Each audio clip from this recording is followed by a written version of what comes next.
The journey to recovery continues.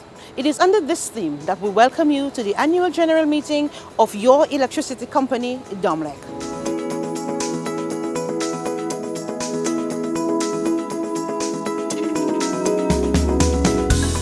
During this journey, we will take you through the events and ongoing activities which are impacting the company and initiatives aimed at making it more resilient. We all remember the devastating effect of Hurricane Maria in 2017. While all of the island has been restored and customers have access to power, there is still work to be done in making the system more resilient and robust. Engineering, Transmission and Distribution Manager Lemuel Lavigny weighs in on the status and progress being made towards this end. As far as Hurricane Maria goes, the volume of destruction on the network caused us to have to ensure that all customers have access to power. So we went on an access drive where we made sure that all customers have access to power, and we were able to conclude that in January of this year. We have other parts of the network that are required to be reconstructed.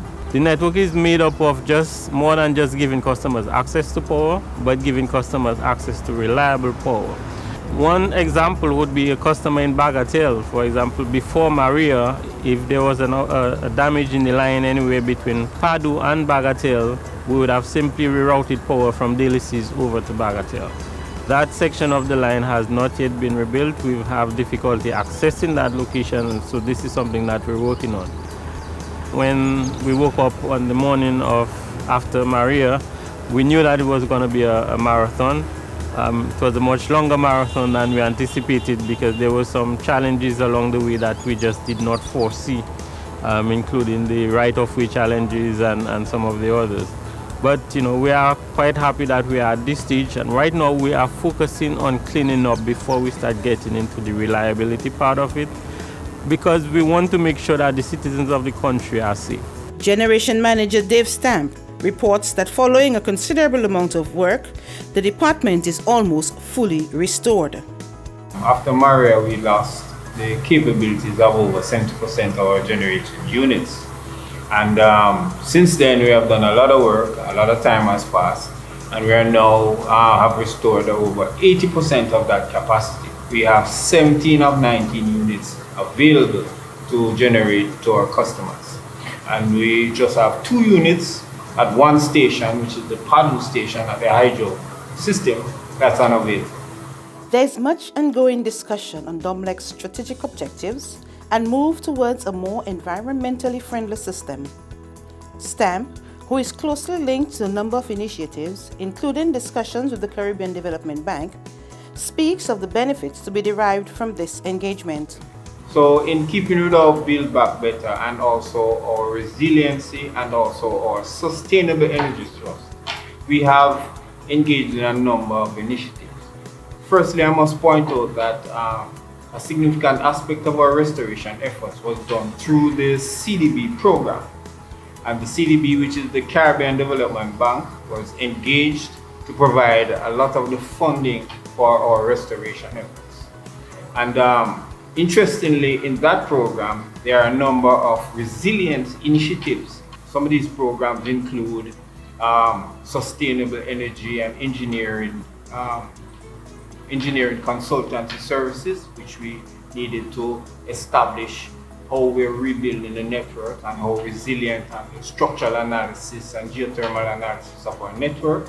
We're also doing other similar projects where we are building a river protection system, and especially at our Sugarloaf plant, we'll be putting in a river protection wall to protect that plant, and that is part of our resilience. He also ties in government's geothermal project and battery energy storage system to Domlec's intentional goals. Last but not least, we need to mention the geothermal project. Now, right now we have moved a long way, and we are at a stage where we are closer to the development of that plant. And as we have indicated previously, that Domlec is in support of the geothermal plant because the geothermal energy would form an integral part of our strategic objective. As you recall, it is our intention to to meet our energy supply demands by renewable means by the year 2030. So the geothermal plant, which will provide, let's say, about 7 megawatts of renewable energy generating, would be a very good part of this, would be a key part of this objective. There are other projects that we are also engaging. There is the battery energy storage project, which we are working in collaboration with the government. And this will see a project which would eventually be owned by the government but operated by us. And this would assist in ensuring that we use less diesel units in terms of to maintain spinning reserve on our system, system protection. So we'll be using a battery to replace a generator, for instance. So we'll be using less diesel engines. So that is an initiative that would help with our diesel consumption and also provide a lot of benefit to our customers. Stamp says these projects will be beneficial to the country and customers as well. When you transition from more into a renewable energy or a sustainable energy future, what this does, in some cases you may have the benefit of stable energy prices, right? Because we may not be able to guarantee lower prices, not in all cases, right? In some cases it happens, but what is sure is that you will be able to guarantee stable energy prices, and then this would go well with your customers and also, more importantly, your investors, because these are one of the things, some of the things that investors look for is price stability in a country, energy price stability. So we think this is very important for our country, not just Domlec, but for the country at all, to have these projects come to fruition. CDB consultant Garth McKenzie, who was on Ireland a few weeks ago, outlined the scope of his work with Domlec. He said he's pleased with the company's progress and future direction. Well, as you all know, Hurricane Maria was really devastating for the country.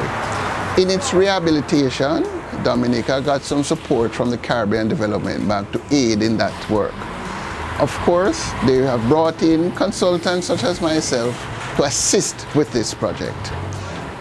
We are particularly interested in 3 main areas. 1 is verification of the works that was done. 2, structural integrity analysis. And 3, geotechnical analysis. All of this work that we will do will assist Dominica in ensuring that their system is stronger going forward. Today in particular, we went out and we were doing data collection for the structural integrity analysis with the Domlec team. So that is what we are here to do, assisting Domlec. I have seen evidence of the devastation, and a year and a half later I can say Dominica, and in fact Domlec, can be extremely proud with the work and progress that they have made so far. In my interaction with the staff, I have found an interesting mixture of competence and enthusiasm, and I say that all goes well for the country and for the company. The Engineering, Transmission and Distribution Department Manager Lemuel Lavigne is excited about the CDB-funded Streetlight Project, one he believes will enhance lighting throughout the island. After Hurricane Maria, we recognize that not all the streetlights were damaged, not all of the HPS streetlights, which were the high-pressure sodium streetlights, the older streetlights. So those, CDB has funded a project to replace all of those streetlights with LEDs, as well as those that were damaged by Hurricane Maria with LEDs. So we are excited about that project. We've already commenced that project in terms of identifying the materials that are going to be used. We are procuring the materials at this point in time, and very soon we'll be going out to identify contractors that are suitable for that project. The efforts of all the various departments has the strong support and backing of General Manager Batilde McKenzie, who speaks of the company's overall performance within the last year. A year she notes saw an improvement over that of the previous year.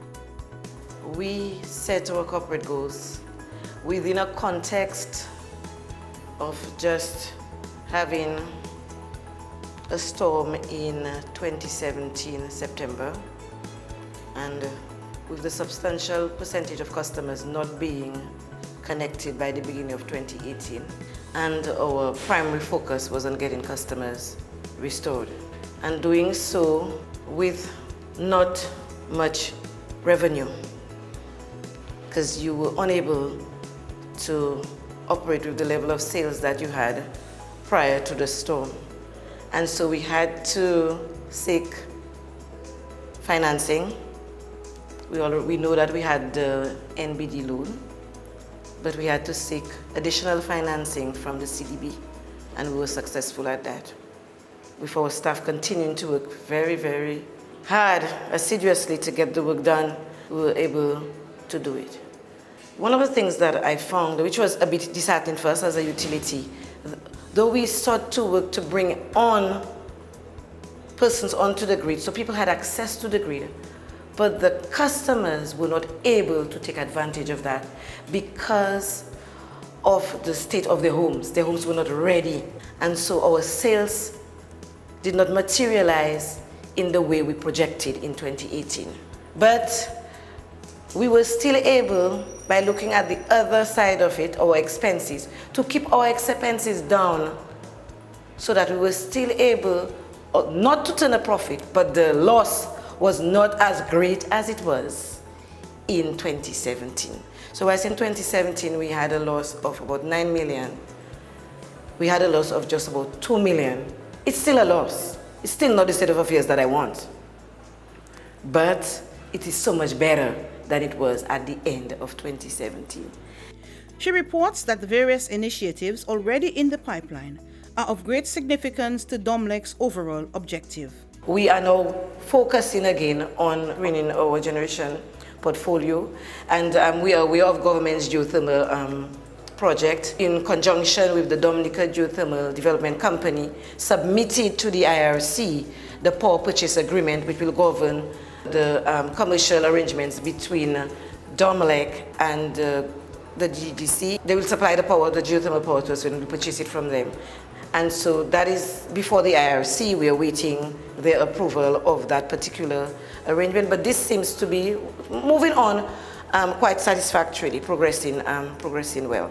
So we have that. We're also looking at solar installations for Domlec in terms of putting solar PV installations on our buildings so that we can, our own, what we call own use, generating through solar PV for our power plant, and we intend to put in other areas so that we can have that. We also just got the results of the Sustainable Renewable Energy Plan that government had undertaken through the Clinton Climate Initiative. This will guide us into how we proceed with our sustainable and renewable energy plans. So you know, I'm excited about that, because not only will that help in reducing the fuel cost, but it will also assist in reducing our carbon footprint as a company and as a nation. I really, at this time, really need to just say kudos, commendations. I really just do not know. Words are insufficient, you know, are inadequate to express my gratitude to the staff. Domlec staff has worked so hard, in spite of the fact that they had personal challenges, but they were always there, and they are still always there. And I also want to just recognize my shareholders, Emera and Social Security, but the individual local shareholders who meet me in Roseau and say, we are praying for you, who meet me in Roseau and say, how are things going, who come to the office on a constant basis to say, how are things going, you know, we're supporting you. And I really so want to say thank you on behalf of my staff to the individual local shareholders for always supporting us. We hope that this video has instilled a clearer picture for the direction of your company's future goals. The journey continues, and we will reach our targeted goals safely.